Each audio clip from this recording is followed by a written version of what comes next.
Good morning, everybody. Have a nice morning today. Have a very nice time with my English class at the beginning of the day. Welcome. You are most welcome to my digital classroom, your spoken English class. Spend just 2 or 3 minutes a day here in my class and be a fluent English speaker very shortly.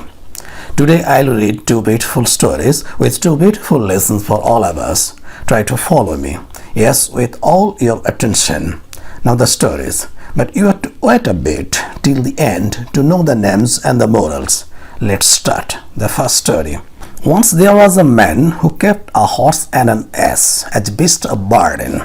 It was his custom to load the ass until he could barely struggle under the weight, while the horse was allowed to prance along in its fine trappings with a very light load.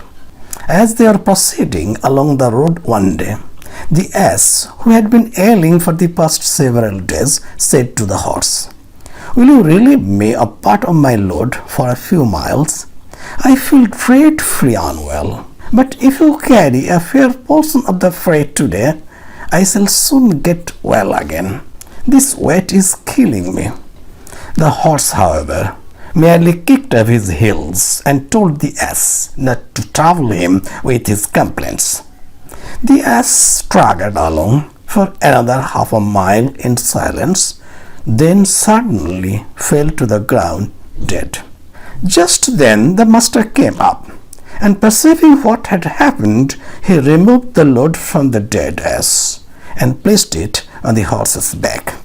"Alas," groaned the horse, as he started off with the heavy load augmented by the carcass of the dead ass. "Now am I rewarded for my ill nature.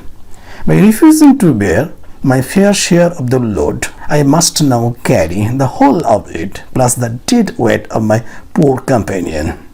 The name of the story, The Horse and the Laden Ass. The moral, a bad temper carries with it its own punishment. The second story. One bright day in the spring, a cock was scratching up the straw that littered the barnyard in search of food for his flock of hens. To his great surprise, his industrious claws turned up a jewel that by some chance had been lost there. Now the cock was a sensible cock. "Oh," said he, as his bright eyes examined the jewel, "I can see you are a very valuable thing. Though how you got here, I have not the least idea. I can see too that there are those who must prize you.